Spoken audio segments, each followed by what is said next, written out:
terima kasih pemirsa Fajar TV juga pendengar Fajar Radio. Kita berada di segmen akhir dalam obrolan terkini untuk edisi hari ini. Tema kita adalah lestarikan lingkungan untuk generasi. Nah, terkait hal ini Bu Kadis, bahwa lestarikan lingkungan untuk generasi, ada hal yang perlu kita lakukan. Bagaimana sih kita mendorong generasi milenial ya saat ini agar cinta lingkungan? Apa yang perlu kita lakukan untuk itu? Yang perlu sebenarnya yang pertama yang perlu kita lakukan, bagaimana termasuk di kalangan mahasiswa ya, mahasiswa itu perlu kita melakukan pertemuan, mungkin ada sosialisasi bersama mereka. Walaupun sebenarnya pintar-pintar, cuma mungkin cerdas semua. Cuman kadang saya miris juga. Kenapa Ibu miris? Begini. Beberapa kali saya didatangi, ada basar yang dilakukan ya, basar yang dilakukan, tetapi dia membawa berupa kue dengan drum dos itu, dibeli dengan harga tertentu. Kenapa sih tidak berpikir generasi muda kita itu ke depannya memikirkan bagaimana sih sebenarnya seperti sampah-sampah yang tadi itu, sampah beberapa kan yang saset-saset itu bisa dibuat tempat apa namanya, berdaya guna Bu, yang berdaya untuk guna, dijadikan produk-produk kerajinan kerajinan.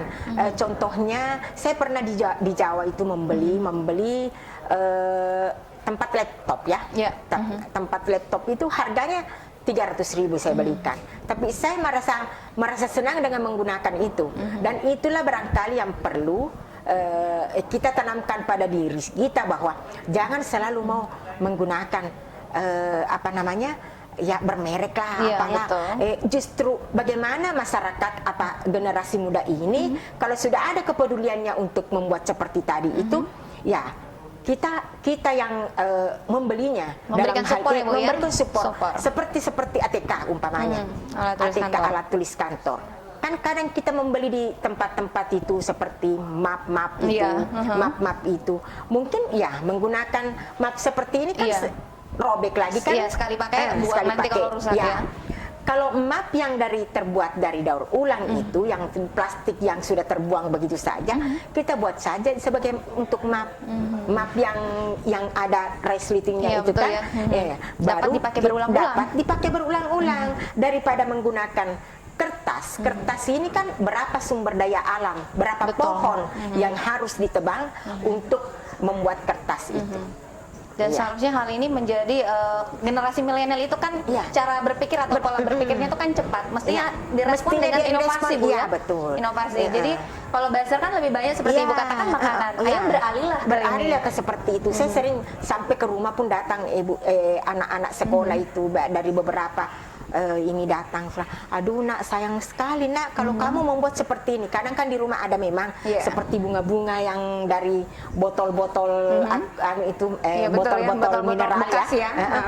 Ini nak, dulu waktu zaman saya masih kepala sub bidang informasi dulu, tahun berapa sudah lupa, itu saya biasa beli di Jakarta kalau ada pameran biasa itu pameran pekan lingkungan, pekan lingkungan. Dulu selalu kita hadir seperti itu, tapi kita hadir membeli produk apa yang dijual itu, baru saya bawa ada kerjasama saya dulu tapi sudah lama, Yayasan Peduli Pemulung, YAPEM. Itu yang saya berikan waktu itu, termasuk map itu. Cuma waktunya kendalanya waktu itu karena bahan yang mau dipakai kurang, bahan yang dipakai untuk kurang bahannya. Kemudian saya kasih untuk contoh lah, mulai dari itu mereka bagaimana membuat bunga-bunga itu di ruangan saya masih ada itu bunga-bunga dibuat. Kemudian pada saat ada pekan apa namanya, pameran di sini waktu itu saya lagi memberikan sebagai cenderamata yang masuk di tempat kami, saya kasih sebagai cenderamata. Harganya waktu itu cuma Rp5.000. Tapi kalau banyak yang beli kan lumayan, banyak, Bu ya. Lumayan. Ini dari hal-hal yang awalnya harusnya dibuang, tapi diberdayakan kembali dan itu bernilai ekonomis lagi. Waktu itu memang saya memberikan bantuan, cuma mungkin sekarang tidak seperti itu lagi ya, karena banyaknya tuh memberikan bantuan untuk. Jadi saya berjanji bahwa saya beli bunganya nanti bikin seperti ini. Jadi itulah yang kita bagikan sebagai cenderamata. Dan inilah yang seharusnya diikuti oleh generasi-generasi yang ada saat ini ya, terutama generasi milenial yang memang harus diajak untuk ayo cinta lingkungan dengan sadar diri bahwa untuk mendapatkan kehidupan atau kualitas hidup yang lebih baik maka lingkungan harus terjaga tentunya kualitasnya.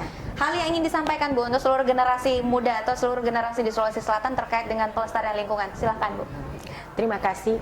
Terkait dengan pelestarian lingkungan generasi milenial, saya mohon dengan sangat, kalau bukan dari kita semua, dari anak-anakku semua yang cantik-cantik, yang ganteng-ganteng, marilah kita sama-sama lestarikan lingkungan kita. Justru saya mengharapkan bukan hanya DPLH yang melakukan seperti tadi yang dilakukan PKK dan lain sebagainya, tetapi yang utama adalah anak-anak generasi milenial ini. Itu yang perlu kita perhatikan bersama, karena sebenarnya bukan untuk saya sendiri, tapi untuk masa depan kita semua, supaya kita lestari dalam lingkungan. Dan itu barangkali permohonan saya. Baik, terima kasih Ibu Kadis. Adalah Ibu Insinyur Andi Sarapa MSI, PLT Kadis Dinas Pengelolaan Lingkungan Hidup Provinsi Sulawesi Selatan sudah hadir bersama kami dalam program obrolan terkini untuk edisi hari ini. Dan saya Sartika Muhtar mengajak seluruh generasi muda, utamanya ayo cinta lingkungan dengan menghadirkan kepedulian terhadap pembuangan sampah. Jangan buang sampah sembarangan dan ayo berdayakan hal-hal yang masih dapat diberdayakan. Wabillahi taufiq wal hidayah. Assalamualaikum warahmatullahi wabarakatuh. Sampai jumpa di opini selanjutnya. Oke.